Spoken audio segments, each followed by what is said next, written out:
롯데물산 2026년 1분기 실적을 스로프트 회계로 분석하고 연말 매출 및 손익분기점을 예측해 보도록 하겠습니다. 매출은 2.2% 감소했는데 영업이익은 반대로 10.8% 증가했습니다. 부동산 관리 회사로서 유형 자산을 포괄 재고 자산으로 인식한 분석을 시도해 봅니다. 롯데물산 사업계획입니다. 본사는 송파구 노림폭로 300. 롯데물산은 서울 송파구 잠실에서 초고층 빌딩인 롯데월드타워와 복합 쇼핑몰인 롯데월드몰을 개발 및 운영하고 있으며 부동산 자산관리, 개발, 대체 투자 등을 통해 부동산 사업 포트폴리오를 확대해 나가는 종합부동산 기업입니다. 라고 소개를 하고 있습니다. 2021년 2월 롯데자산개발의 자산관리 사업과 공유 오피스 사업 역삼을 인수하여 자산관리 사업의 수익성을 강화하고 기존 공유 오피스 타워점과 통합 운영함으로써 효율성을 증대시켰으며 21년 6월에는 롯데월드타워와 롯데월드몰의 롯데쇼핑, 호텔 롯데 10% 지분을 인수하여 100% 소유자로서의 책임 경영을 실천하고 있습니다.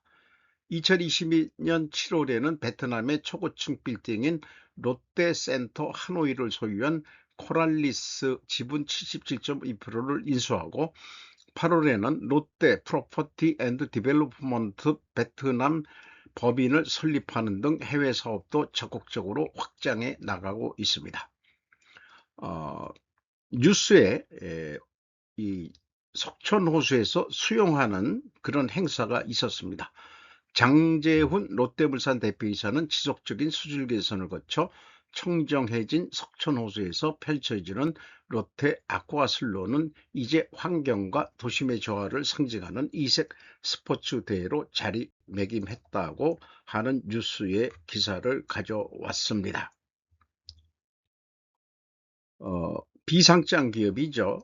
BPS는 76,793원, 현재 이 액면가는 78,109원으로 되어 있습니다.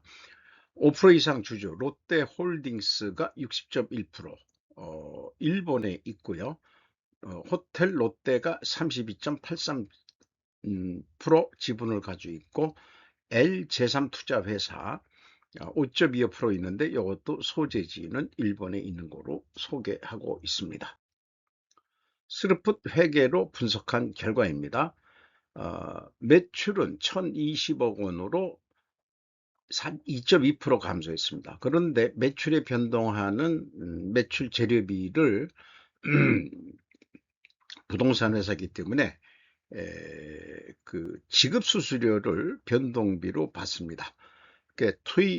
그것이 139억 4,800만 원, 44.8%가 감소했습니다.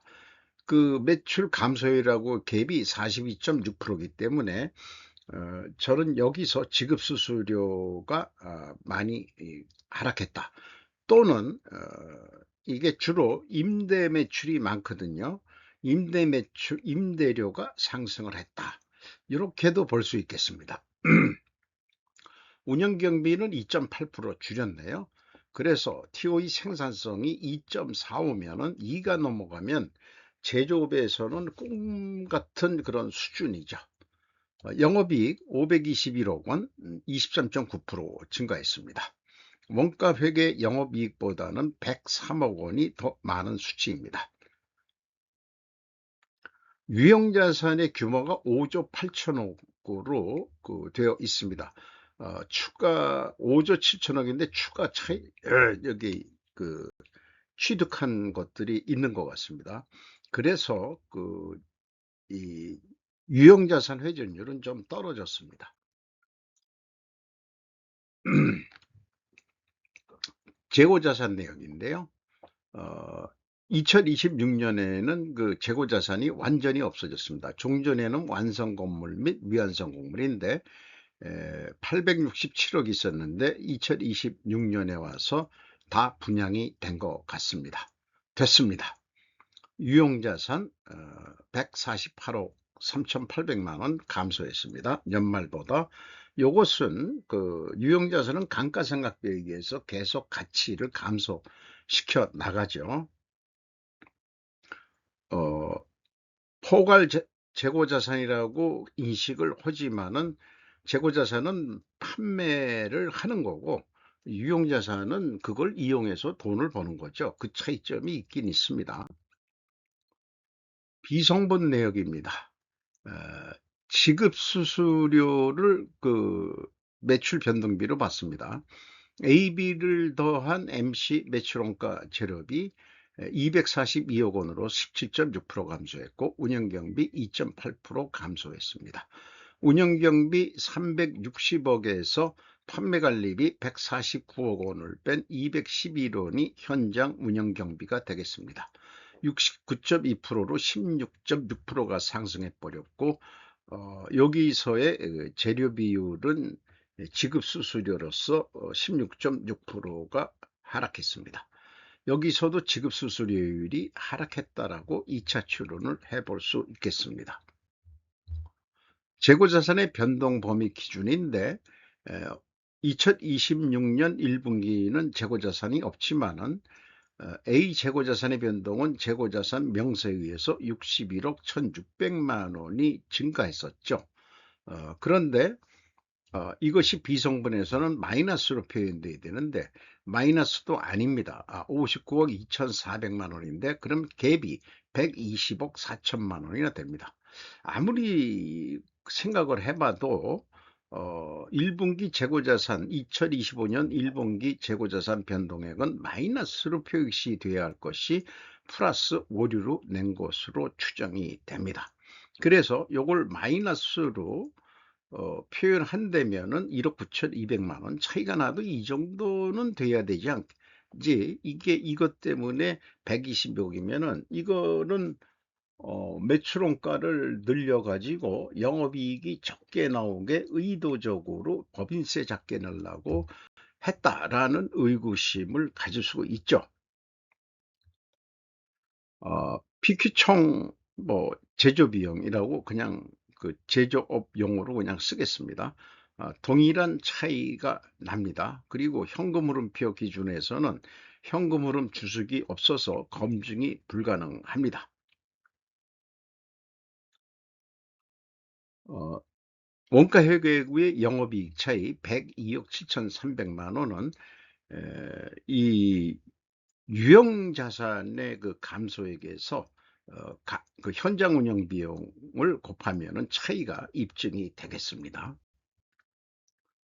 인건비가 56억 7,300만 원, 1.3% 감소시켰습니다. 직원 수는 근데 1명이 증가했어요. 자, 직원 수가 증가했는데도 전체 인건비는 안 올라갔다. 8,770이었는데 8,440만 원. 이렇게 임금을 안 올려줘도 되나요? 그것이 좀 그러네요. 왜 그러냐? 노동 생산성이 4.4였는데 44%나 떨어졌습니다. 그래서 거꾸로 이 정도면은 뭐 잔업 안 시키고 뭐 글쎄요, 그 사무직일 텐데 어, 그 노동 분배율은 뭐 조금 밖에 줄이질 않았습니다. 그러니까 성과를 못 내고 그랬다는 거로 보이죠. 감가상각비가 늘어났죠. 206억 원 지급수수료 이것이 변동비로 인식을 한 겁니다. 3.2% 증가는 했습니다. 경영평가지표로서 유형자산 회전율이 내려갔고 슬픈율은 올라갔습니다. 요 유형자산에 대해서는 그 가공비가 배부가 되지 않는 거기 때문에 에, 그 부식회계 개연성 이론은 적용하지 않습니다. 영업 구매 평가 지표로 매출 채권 수금 속도는 1.6회전 전년도보다 팍 떨어졌고요. 매입 채무 지급 속도는 0.6회전 낮지만은 전년도보다는 상승했습니다. 자기네들이 무슨 수수료나 뭐 이런 거 줘야 될 거를 이렇게 3개월에 0.6회전밖에 안 준다 그러면은 이거 저기 악덕 기업 아닙니까? 물론 자기네들도 수금하는 근데 1.6하고 0.6이면은 이거는 좀 그렇습니다. 그리고 자기네들이 돈이 많이 없는 것도 아니에요. 현금성 자산이 현금 버퍼가 153.2%나 많이 가지고 있습니다. 이런 것들은 좀 개선이 돼야 되지 않겠냐 이렇게 생각이 들어갑니다. 두퐁 ROI 자본 회수율 1.2%로 0.2% 상승했습니다. 현금 흐름 재무 지표로 EAT 세후 현금 순이익 1,030억 원 벌었습니다. 당기 순이익은 265억 원으로 결산했지만 실제 현금으로는 1,030억을 벌었습니다.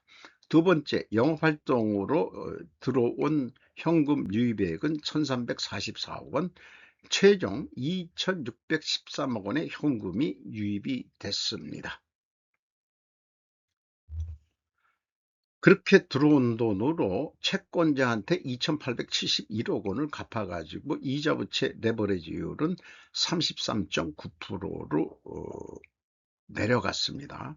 이자율이 상당히 낮은 거로 되어 있는데요. 아마 그 차입들을 그 일본 그 홀딩스 이런 쪽에서 아마 차입을 했을 거예요.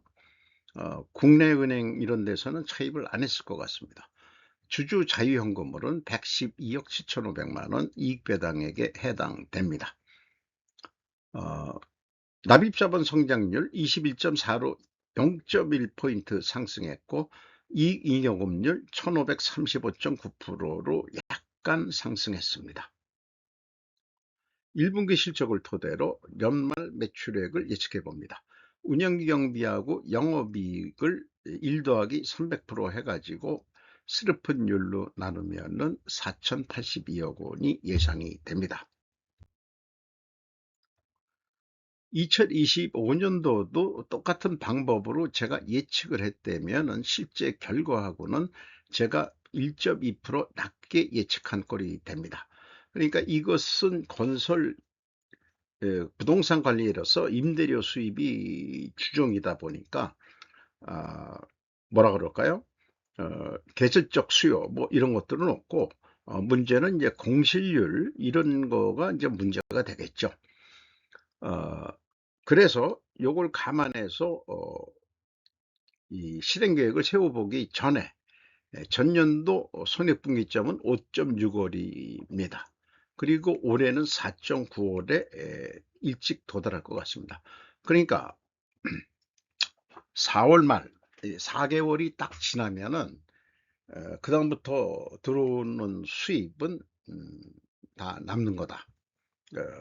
지급수수료만 빼면은 하고 운영경비는 이미 4월 달에 다 연간치를 다 번 거다 이렇게 보면 되겠죠. 안전빵 하는 그런 회사라고 볼 수 있겠네요. 그래서 그냥 300% 차이가 없으니까 하기로 했습니다. 그래서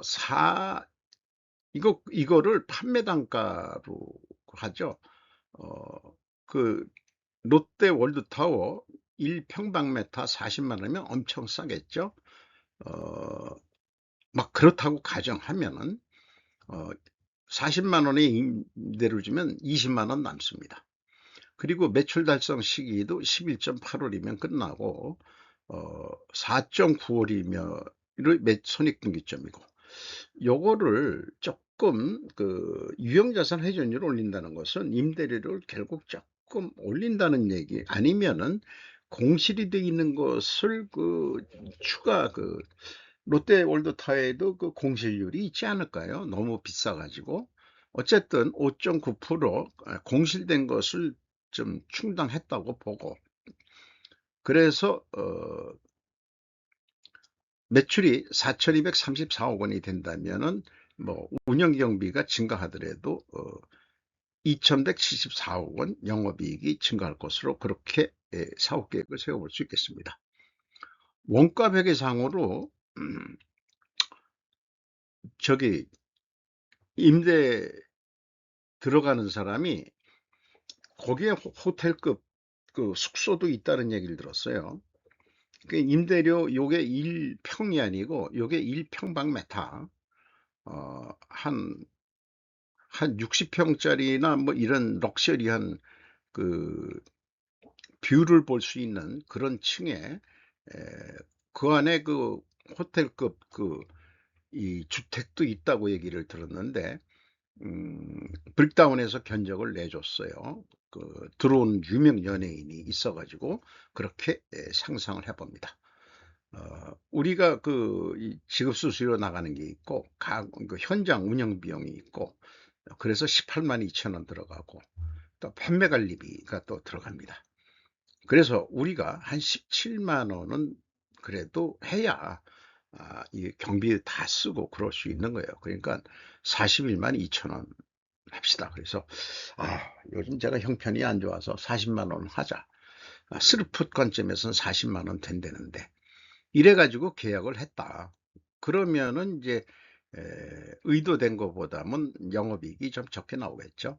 그런데 이익을 더 늘리기 위해서 매출 원가율이 45.3%인데 40%로 내리려면 어떻게 하면은 이익이 그러면 20만 원 돈으로 올라가거든요.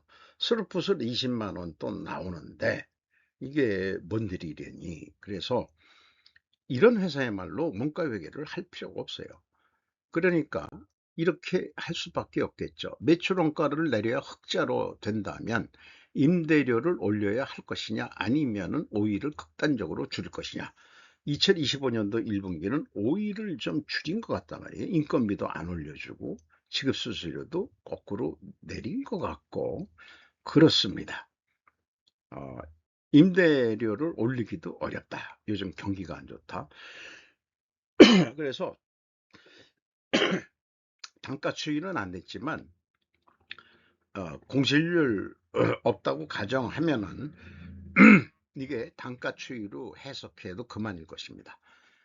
임대 매출이 전체 매출의 78.57%니까 거의 이것이 대표 상징이라고 보면 되죠. 7.6% 인상을 시켰는데 이것도 올해 들어와서 임대료 더 올려달라 하기도 좀 거시기하고 그럴 것 같네요.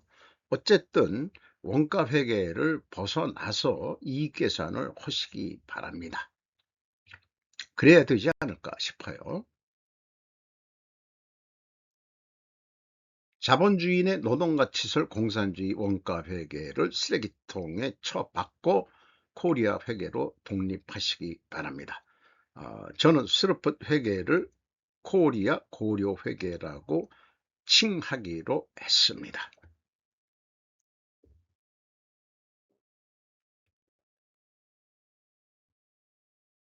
오늘도 좋은 하루 되시기 바랍니다. 굿바이.